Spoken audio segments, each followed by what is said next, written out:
আজ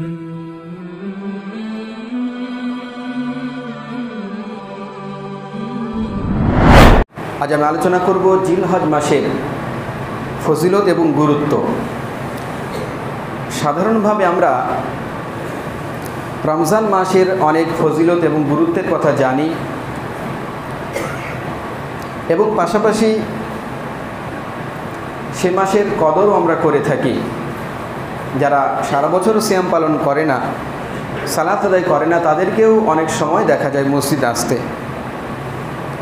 কিন্তু এই জিলহজ মাস সম্পর্কে মানুষ অসচেতন, অসতর্ক, অনভিজ্ঞ বা অনেকে জানলেও এ সম্পর্কে অতটা গুরুত্ব দেয় না। যেহেতু বেশিরভাগ মানুষ এ থেকে গাফেল, এজন্য আমরা অধিকাংশ মানুষ গাফেল থাকি। অথচ পবিত্র কোরআনুল মাজিদ এবং সহিহ হাদিসে জিলহজ মাসের অনেক গুরুত্বের কথা বর্ণনা করা হয়েছে।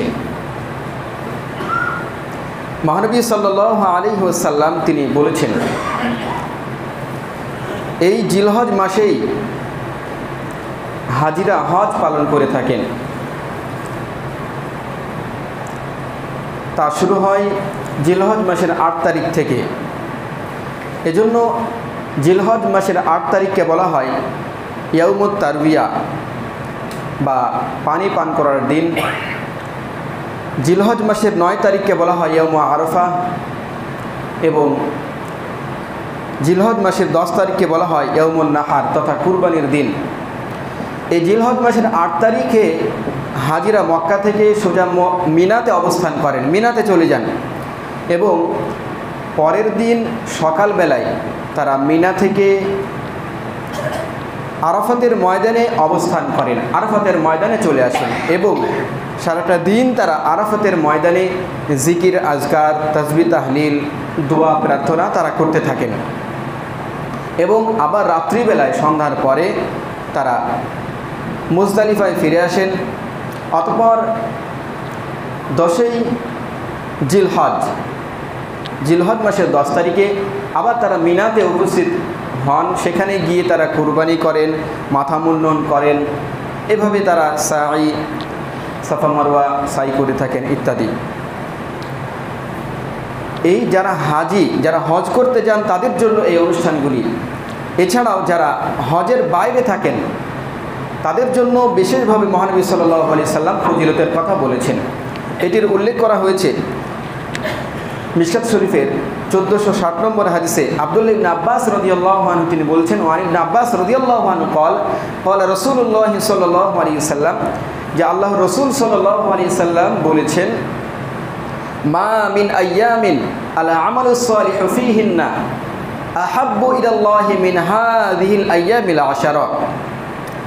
আল্লাহ সুবহানাহু ওয়া তাআলার নিকটে তার দিনসমূহের মধ্যে এমন কোনো দিন নেই যা জিলহজ মাসের প্রথম দশকের মধ্যে যে আমলগুলি করা হয়। অর্থাৎ আল্লাহ তাআলার নিকটে সারা বছরের মধ্যে যত দিন আছে এবং সেই দিনগুলিতে যত আমল করা হয়, এর মধ্যে সবচাইতে পছন্দনীয়, সর্বাধিক গ্রহণযোগ্যতা রাখে জিলহজ মাসের প্রথম দশকের অর্থাৎ 1 থেকে 10 তারিখের এই আমলগুলি আল্লাহর নিকটে সবচাইতে বেশি পছন্দনীয়, সবচাইতে প্রিয় আল্লাহ সুবহানাহু ওয়া তাআলার কাছে। সারা বছরে 10টি রাত আছে আল্লাহর কাছে সবচাইতে বেশি প্রিয়। সেগুলি হচ্ছে রমজানুল মুবারকের শেষ দশক অর্থাৎ 21 থেকে শেষ দশক 30 পর্যন্ত। আর সারা বছরের মধ্যে 10টি দিন, সেগুলি হচ্ছে জিলহজ মাসের 1 থেকে 10 তারিখ পর্যন্ত। পবিত্র কোরআনুল মাজিদের সূরা ফাজরের মধ্যে আল্লাহ তাআলা বলেছেন, ওয়ালায়ালিন আশর। মহানবী সাল্লাল্লাহু আলাইহি সাল্লাম যখন বললেন এই কথা যে সারা বছরের মধ্যে যত দিন আছে সমস্ত দিনে যা আমল করা হয় সর্বাধিক গ্রহণযোগ্যতা রাখে, সবচেয়ে বেশি পছন্দনীয় তুলনামূলকভাবে আল্লাহর নিকটে, সেটি হচ্ছে জিলহজ মাসের প্রথম দশক, প্রথম 10 দিনের আমল। তখন সাহাবীগণ প্রশ্ন করলেন, ক্বালু ইয়া রাসূলুল্লাহ সাল্লাল্লাহু আলাইহি সাল্লাম, হে আল্লাহর রাসূল, ওয়ালাল জিহাদু ফি সাবিলিল্লাহ, আল্লাহর পথে জিহাদ করাও কি জিলহজ মাসের প্রথম দশকের আমলের চাইতে বেশি পছন্দনীয় নয় আল্লাহর কাছে, বেশি গুরুত্বপূর্ণ নয়, বেশি ফজিলত কি রাখে না? তার মানে হলো স্বাভাবিকভাবে স্বাভাবিক পরিস্থিতিতে আল্লাহর কাছে সবচাইতে পছন্দনীয় আমল হচ্ছে আল্লাহর পথে জিহাদ করা, সর্বাত্মক প্রচেষ্টা করা, নিজের জীবনকে আল্লাহর পথে নিয়োজিত করা, প্রয়োজনে রক্ত ঝরানো, প্রয়োজনে নিজের জীবনকে উৎসর্গ করা। এর চাইতে বড় আমল আর কিছু সাহাবীদের কাছে ছিল না, এটা তাদের জানা ছিল না। তখন মহানবী সাল্লাল্লাহু আলাইহি সাল্লাম বললেন, ওয়ালাল জিহাদু ফি সাবিলিল্লাহ, না, এই 10 দিনের আমল আল্লাহর কাছে এত পছন্দনীয় যে জিহাদের চাইতেও বেশি গুরুত্ব রাখে, আল্লাহ তাআলা বেশি পছন্দ করেন। তবে হ্যাঁ, ইল্লা রাজুলুন খরাজা বিনাফসিহি ওয়া মালিহি ফালাম ইয়ারজি' মিন যালিকা বিশাইইন, তবে যে ব্যক্তি আল্লাহর পথে জিহাদে বেরিয়ে গেল নিজের জান এবং মাল নিয়ে, ফালাম ইয়ারজি' মিন যালিকা বিশাইইন, অতঃপর সে আর ফিরে আসলো না, অর্থাৎ সে সেখানে শাহাদাত বরণ করলো, তার ধনসম্পদ সামান সরঞ্জাম যা কিছু নিয়ে গিয়েছিল সব সেখানেই পড়ে রইল, আর কিছু ফিরে আসলো না। সেই ব্যক্তি ব্যতীত, শুধুমাত্র সেই ব্যক্তি এই 10 দিনের আমলের চাইতে বেশি গুরুত্ব রাখে আল্লাহর কাছে, সে ব্যক্তির আমলটা যে আল্লাহর পথে জিহাদে গিয়েছে, যুদ্ধে গিয়েছে এবং সেখানে শাহাদাত লাভ করেছেন, তার জান এবং মাল সেখানেই কুরবানি করে এসেছেন, এই ব্যক্তি ছাড়া বাকি আল্লাহর কাছে এই 10 দিনের চাইতে উত্তম কোনো আমল আর নেই। তাহলে এই 10 দিনের আমল অনেক বেশি গুরুত্বপূর্ণ। এজন্য আমাদেরকে ভাবতে হবে, যেমন আমরা রমজান মাসের গুরুত্ব দিই, এই জিলহজ মাসের প্রথম দশকেরও গুরুত্ব দেওয়া উচিত। মহানবী সাল্লাল্লাহু আলাইহি সাল্লাম তিনি বলেছেন এই 10 দিনে আমাদের কি কি করণীয়। আল্লাহ রাসূল সাল্লাল্লাহু আলাইহি সাল্লাম তিনি এই জিলহজ মাসের 1 থেকে 9 তারিখ পর্যন্ত তিনি সিয়াম পালন করতেন, এবং এই 1 থেকে 10 তারিখ পর্যন্ত, এবং এই 10 তারিখের পরেও আরও 3 দিন আমরা তাকবীর পড়তে পারি। তাকবীর আল্লাহু আকবার, তাসবিহ সুবহানাল্লাহ, এরপর তাহমিদ আলহামদুলিল্লাহ, এরপর তাহলিল লা ইলাহা ইল্লাল্লাহ, এই সমস্ত বাক্যগুলি আমরা পড়তে পারি। এগুলির অনেক ফজিলত। আমরা জিলহজ মাসের 1 তারিখ থেকেই এই আমলগুলি শুরু করে দেব, এবং বেশি বেশি আমরা দান খয়রাত করতে পারি, নফল সিয়াম পালন করতে পারি, এভাবে আমরা বেশি বেশি সালাত আদায় করতে পারি ইত্যাদি, বেশি বেশি দরুদ পড়তে পারি। অর্থাৎ রমজান মাসের যেমন গুরুত্ব দিই, আমাদেরকে এই প্রথম দশকেরও বেশি গুরুত্ব দেওয়া উচিত। এবং যদি সামর্থ্য থাকে, শরীর সুস্থ থাকে, উচিত হচ্ছে জিলহজ মাসের 1 থেকে 9 তারিখ পর্যন্ত সিয়াম পালন করা।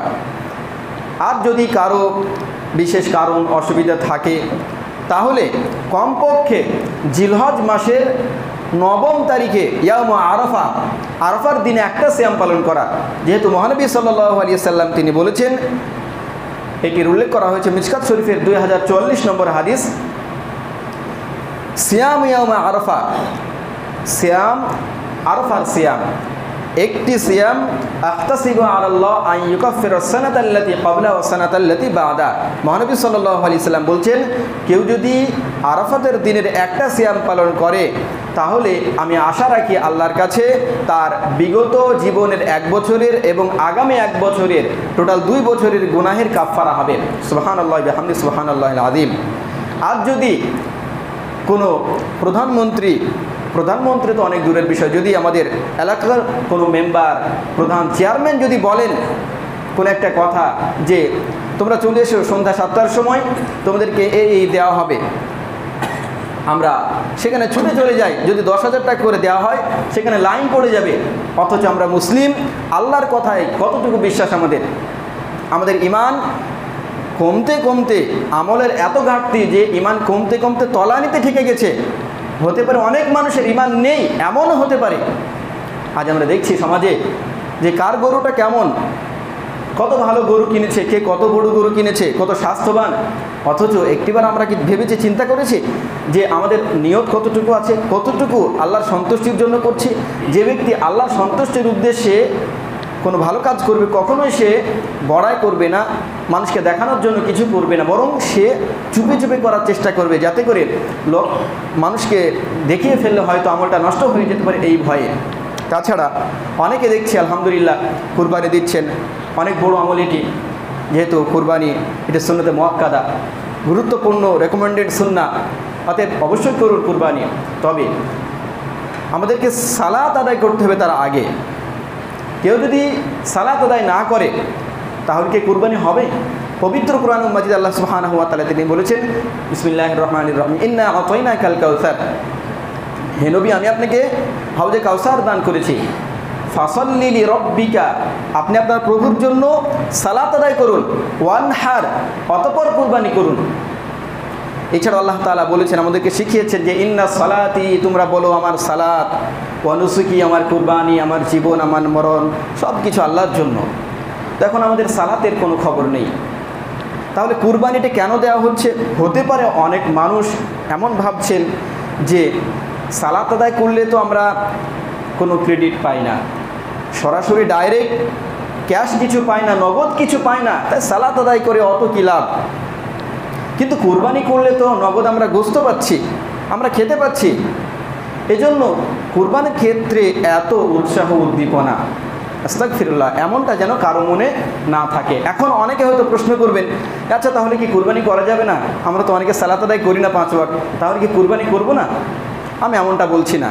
অবশ্যই আপনি কুরবানি করুন, এই মুহূর্তে আপনি তওবা করুন, ইস্তেগফার করুন আল্লাহর কাছে, আল্লাহ আমি ভুলের মধ্যে ছিলাম, সালাত আদায় করতাম না, আল্লাহ আমাকে ক্ষমা করো, এই মুহূর্ত থেকে আমি আর 5 ওয়াক্তের সালাত ত্যাগ করব না, 5 ওয়াক্তের সালাত আদায় করব। তাহলে অবশ্যই আপনার কুরবানিটা আল্লাহ গ্রহণ করবেন। আল্লাহ তো ক্ষমাশীল, লা তাকনাতু মির রাহমাতিল্লাহ, আল্লাহ বলছেন আমার রহমত থেকে তোমরা নৈরাশ হও না। ইন্নাল্লাহা ইয়াগফিরুয যুনুবা জামিআ, নিশ্চয় আল্লাহ তাআলা সমস্ত অপরাধ ক্ষমা করে থাকেন। কিন্তু আপনাকে তো আল্লাহর দিকে ফিরে আসতে হবে। শুধুমাত্র আমি কুরবানি করলাম আর সালাত আদায় করলাম না, এটা কেমন হয়ে যায়? আল্লাহ তাআলার যেটা বেশি গুরুত্বপূর্ণ, যেটি আগে বলেছেন সেটি করলাম না, পরেরটি করলাম, তার মানে এটা কি বোঝায়? সত্যিকার অর্থে কেউ যদি আল্লাহর সন্তুষ্টির জন্য কুরবানি করে, প্রথমটা করবে, আগেরটা করবে, তারপরে পরেরটা। অতএব যারা এখনো পর্যন্ত সালাত বর্জন করছেন, সালাত আদায় করছেন না, তওবা করুন, ইস্তেগফার করুন, পাশাপাশি আল্লাহ সুবহানাহু ওয়া তাআলার অন্যান্য ইবাদতগুলি অবশ্যই পালন করুন। তো এই 10 তারিখ পর্যন্ত, এর মধ্যে যদি পারেন তাহলে 1 থেকে জিলহজ মাসের 1 তারিখ থেকে 9 তারিখ পর্যন্ত সিয়াম পালন করুন। এটি নফল সিয়াম, কেউ যদি সিয়াম পালন না করে এতে কোনো গোনাহ হবে না। তবে এটি অনেক গুরুত্বপূর্ণ সিয়াম, অনেক ফজিলত রাখে। যে কথা বললাম যে আল্লাহর কাছে সারা বছরের মধ্যে সেরা 10টি দিন, এই 10 দিনে আমল করলে সবচাইতে বেশি আল্লাহ খুশি হন। অতএব অবশ্যই চেষ্টা করুন। দ্বিতীয়ত যদি সম্ভব না হয়, কমপক্ষে ইয়াউমা আরাফা, আরাফাতের দিনে, এখানে অনেকে হয়তো অনেক ওলামাগণ বলেন যে আরাফাতের দিন বলতে যখন হাজিরা মক্কাতে আপনার আরাফাতের ময়দানে অবস্থান করেন। আমরা যদি দেখি আরাফাতের ময়দান ওখানে যেদিন হাজিরা অবস্থান করছে, আমাদের এখানে হচ্ছে 8 তারিখ, তাহলে আমরা কি করব? আমরা কি করব? ওখানে তো সেদিনে 8 তারিখ আর আমাদের এখানে 9 তারিখ। ওখানে যেদিন কুরবানি হবে সেদিন আমাদের এখানে আরাফাতের দিন অর্থাৎ 9 তারিখ। আমরা কি করব? এক্ষেত্রে উত্তম হচ্ছে আমাদেরকে তারিখটা ফলো করতে হবে, তারিখটা ফলো করতে হবে। কারণ হচ্ছে আমরা যেমন রমজান মাসের শেষ বিজোড় যে রাত্রিগুলি আছে, আমরা কিভাবে করি? আমরা আমাদের জায়গা মতো করি। অবশ্যই তারিখটা আমাদের ফলো করতে হবে, আমাদের এলাকা ভিত্তিক। যেমন চাঁদ যখন দেখবে, চাঁদ দেখেই এই সমস্ত বিষয়গুলো নির্ধারিত হয়। অতএব চাঁদ দেখে আমাদেরকে ফলো করতে হবে। এক্ষেত্রে অনেক ওলামার মতামত থাকতে পারে ভিন্ন, কিন্তু সবচাইতে গ্রহণযোগ্য এবং সঠিক যেটা আমার কাছে মনে হয় সেটা হচ্ছে 9 তারিখেই উচিত। এখন যদি কেউ মনে করেন তাহলে 2টি সিয়ামও পালন করতে পারেন, এটা একটা ভালো দিক। 8 এবং 9 দুটো দিনই আদায় করতে পারেন।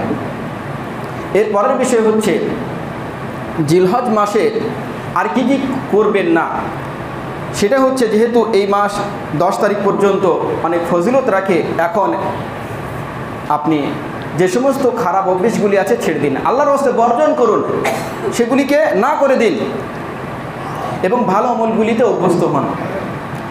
জিলহজ মাস যখন শুরু হয়, মহানবী সাল্লাল্লাহু আলাইহি সাল্লাম তিনি বলেছেন, এটি মিশকাত শরীফের 1459 নম্বর হাদিস, ইযা দাখালাল আশরু ওয়া আরাদা আন ইউদাহিয়া, যখন জিলহজ মাসের প্রথম দশক শুরু হয় তখন তোমাদের মধ্যে যারা কুরবানির ইচ্ছা রাখে, কুরবানির নিয়ত করেছে, তারা যেন তাদের চুল এবং নখ না কাটে, চুল এবং নখ না কাটে।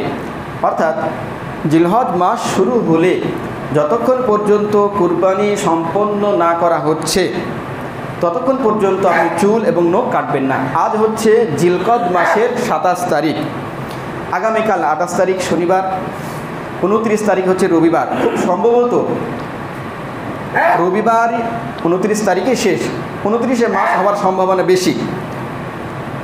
এজন্য রবিবার সন্ধ্যার আগে আগে আপনাকে চুল আপনার নখ কেটে নিতে হবে।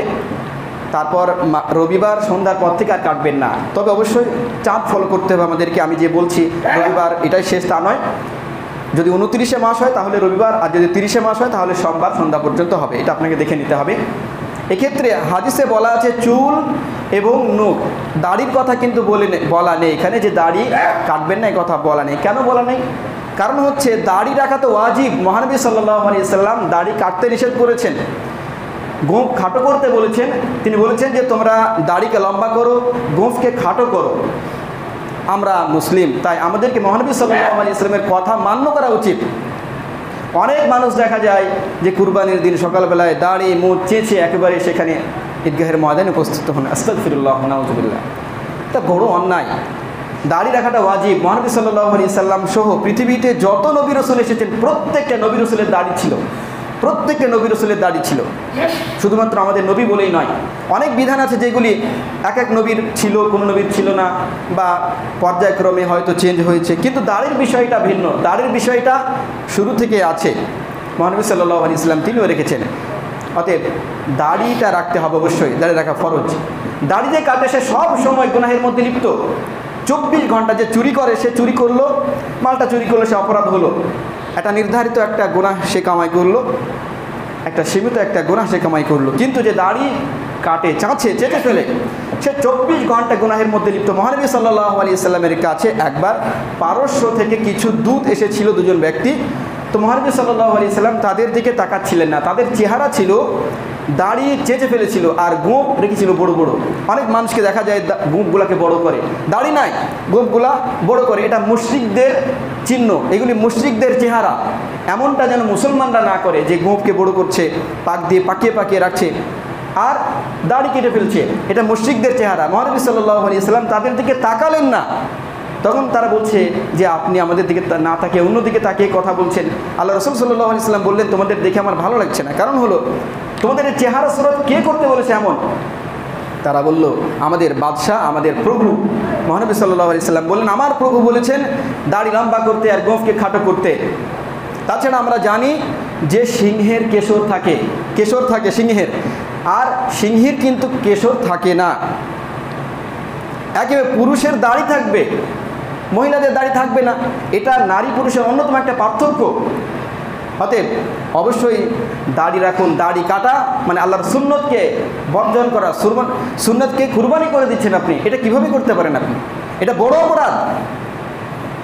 অতএব দাড়ি নিজে রাখুন এবং অপরকে বলুন, উৎসাহ দিন। অনেকে দেখা যায় দাড়ি ছোট ছোট অল্প কিছু দাড়ি বলে তারা হয়তো মানসিকভাবে হীনমন্যতায় ভোগেন যে আমার অল্প দাড়ি কেন রাখবো। অতএব এটা দেখার বিষয় না দাড়ি কতটুকু আছে, কটা আছে। যদি দুটো একটা দাড়ি থাকে তবুও রাখুন। আমাদেরকে মানতে হবে আল্লাহ রাসূলের সুন্নাহ, আল্লাহ তাআলার বিধান মানতে হবে। তাই আপনাকে এটা মেনে চলতে হবে। তাই যেটা বলছিলাম যে চুল এবং নখ কাটবেন না, এখানে দাড়ির কথা উল্লেখ নেই। তার মানে দাড়িতে এমনিতেই স্বাভাবিকভাবেই দাড়ি কাটা হারাম, মুসলিম তো দাড়ি কাটবে না। অতএব অবশ্যই ফলো করুন এটি। এরপরের সুন্নাহ হচ্ছে যে আমাদেরকে এই যে কুরবানির দিন সকালবেলায় আমরা বের হবো, তার কিছু সুন্নত আছে নির্ধারিত দিন, ইনশাল্লাহ সেগুলো আপনারা জানতে পারবেন। তো অবশ্যই আমাদেরকে মনে রাখতে হবে যে জিলহজ মাস এটি খুবই গুরুত্বপূর্ণ একটি মাস। রমজান মাসের যেমন আমরা গুরুত্ব দিই, ওইভাবেই আমাদেরকে এই দিনগুলিতেও গুরুত্ব দেওয়া উচিত এবং সিয়াম পালন করা উচিত। আল্লাহ তাআলার কাছে আমরা আশা রাখবো যে এই দিনগুলিতে যেন আমরা ঠিকভাবে পালন করতে পারি। আল্লাহ তাআলা আমাদের সেই তৌফিক দান করুন, আল্লাহুম্মা আমিন। আরেকটা বিষয় হচ্ছে অনেকের শিশু সন্তান মারা যায়। বাচ্চা অবস্থায় কোনো সন্তান যদি মারা যায় তাহলে তার বিধান কী হবে? একটা শিশু জন্ম দেওয়া, মা 10 মাস 10 দিন গর্ভে ধারণ করেন, পিতা অনেক পরিশ্রম করেন সেই স্ত্রীর পিছনে এবং দীর্ঘদিন ধরে তার যত্ন নেন, এবং বাচ্চা যখন জন্মায় অনেক কষ্টের সাথে মা ডেলিভারি করেন এবং সেই শিশু যদি মারা যায় অনেক দুঃখিত হন, অনেক কষ্ট পান। তো এজন্য কি বদলা রয়েছে? মহানবী সাল্লাল্লাহু আলাইহি সাল্লাম তিনি বলেছেন, কারো যদি কোনো সন্তান মারা যায়, সে পুত্র হোক কন্যা হোক যাই হোক না কেন, শিশু অবস্থায় কারো যদি কোনো সন্তান মারা যায় নাবালেক অবস্থায়, তাহলে সেই সন্তান সরাসরি জান্নাতে চলে যায়। আবু হুরায়রা থেকে বর্ণিত হাদিসটি মিশকাত শরীফের 1752 নম্বর হাদিসে বলেছেন, জান্নাতে তারা সাগরের মাছের মতো খেলা করতে থাকে, অর্থাৎ জান্নাতে গিয়ে তারা খেলতে থাকে এবং কিয়ামতের দিনে ওই সমস্ত শিশু সন্তান তারা সন্তান যখন তার পিতাকে দেখে, তার পিতার কাপড় ধরে টানতে থাকে এবং তার পিতাকে ধরে জান্নাতে নিয়ে চলে যান, অর্থাৎ আল্লাহর কাছে দাবি রাখেন জান্নাতে যাওয়ার জন্য। তাহলে পিতামাতা যদি সবর করেন, ধৈর্য ধরেন যে আমার সন্তান মারা গিয়েছে, আল্লাহর দান, আল্লাহ দিয়েছেন, আল্লাহ নিয়েছেন, অতএব এখানে আমাদের কিছু করার নাই, আল্লাহ তাআলা তুমি আমাকে ধৈর্য ধারণ করার তৌফিক দাও, তাহলে সে অবশ্যই এই ফজিলত পাবে, অবশ্যই সে এই ফজিলত পাবে। অতএব আল্লাহর কাছে আমরা দোয়া রাখি, হে আল্লাহ আমরা যেন এই জিলহজ মাসের প্রথম দশক ভালোভাবে সঠিকভাবে তার হক আদায় করতে পারি, সেই তৌফিক দাও, আল্লাহুম্মা আমিন। হে আল্লাহ আমরা যে কথাগুলি শুনছি আমাদের হৃদয়ে ধারণ করার পাশাপাশি আমরা যেন আমল করতে পারি, সেই তৌফিক দাও। কারণ অধিকাংশ ক্ষেত্রে আমরা দেখছি, আমরা শুনছি অনেক কিছু জেনে যাচ্ছি, কিন্তু আমলে কিছু নাই, আমলে কিচ্ছু না। একটা গাছ আপনি লাগালেন, গাছে ফল যদি না থাকে সে গাছ আপনি রাখবেন 1 বছর 2 বছর, একটা জমি করলেন, পেয়ারার বাগান করলেন, 10 বছর পার হয়ে যাচ্ছে, একটা ফসল নেই, ফল নেই, আপনি কি করবেন? সেই গাছ শুধু আপনি সার বিষ যত্ন নেবেন সেই গাছের, সেই জমির? কখনো নেবেন না। আপনি সেগুলি কেটে আপনি কাঠ বা জ্বালানি হিসেবে ব্যবহার করবেন। একইভাবে আমরা মুসলিম, আমরা সব কিছু জানছি, জেনে অনেক কিছু আমরা বুঝে যাচ্ছি, কিন্তু আমলে যদি না আনি তাহলে আমাদেরও কোনো মূল্য নেই আল্লাহর কাছে। একইভাবে আমরা জাহান্নামে প্রস্তুত, অর্থাৎ জাহান্নামের জ্বালানি ছাড়ার কিছুই হব না। অতএব আমাদেরকে যেগুলো শুনছি খুতবার মাধ্যমে, এগুলি কার কথা? এগুলি আমার ব্যক্তিগত কোনো কথা নয়। আল্লাহ রাব্বুল আলামিন তিনি বলেছেন, তার রসুল মুহাম্মদ সাল্লাল্লাহু আলাইহি সাল্লাম তিনি বলেছেন, আমি শুধু মাধ্যম, আমি পৌঁছে দিচ্ছি আপনার কাছে। এখানে আমি আপনাদের কাছে বলছি এবং আমিও আমল করার চেষ্টা করছি, এবং আপনাদের সকলকেও এই নিয়ত করতে হবে, যা কিছু শুনছি মেনে নিতে হবে, আমল করতে হবে। একজন মুসলিম শব্দের অর্থ মুসলিমকে যে আত্মসমর্পণকারী। এখন আমি যদি না মানি খুতবা শোনার পরে, আল্লাহ রসুল সাল্লাল্লাহু আলাইহি সাল্লাম তিনিও খুতবা দিতেন এইরকম একটা জায়গায়। তো ধরুন মহানবী সাল্লাল্লাহু আলাইহি সাল্লাম তিনি খুতবা দিচ্ছেন, আমরা শুনছি, আল্লাহ রসুল তিনি বলছেন আর আমরা শুনলাম কিন্তু মানলাম না, তাহলে আমরা কি হতাম? মুনাফিক। তো আজকের দিনেও সেই কথাগুলি আলোচনা হচ্ছে, যদি আমরা না মানি তাহলে কি হবে? অস্বীকার করলে কাফের। আর যদি সেগুলিকে ইগনোর করে চলে যান, এড়িয়ে চলে যান, সাধ্য আছে আমল করা, তারপরেও যেগুলি আবশ্যিক বিষয় যেমন সালাত, সেগুলি যদি ঠিকমতো পালন না করো, তাহলে আমরা মুনাফিক ছাড়া কিছুই হব না। অতএব আল্লাহর কাছে দোয়া করি, আল্লাহ আমি সহ আমরা যারা এই কথাগুলি শুনছি, আমাদের সকলকে সত্যিকার অর্থে হৃদয়ের কান দিয়ে ধারণ করা তৌফিক দান করো, আল্লাহুম্মা আমিন, এবং সত্যিকার অর্থে আমল করা তৌফিক দাও, আল্লাহুম্মা আমিন, আল্লাহুম্মা আমিন। ওয়া আখিরু দাওয়ানা আলহামদুলিল্লাহি রাব্বিল আলামিন, সুবহানা রাব্বিকা রাব্বিল ইজ্জাতি আম্মা ইয়াসিফুন, ওয়া সালামুন আলাল মুরসালিন, ওয়ালহামদুলিল্লাহি রাব্বিল আলামিন। আসসালামু আলাইকুম ওয়া রাহমাতুল্লাহ।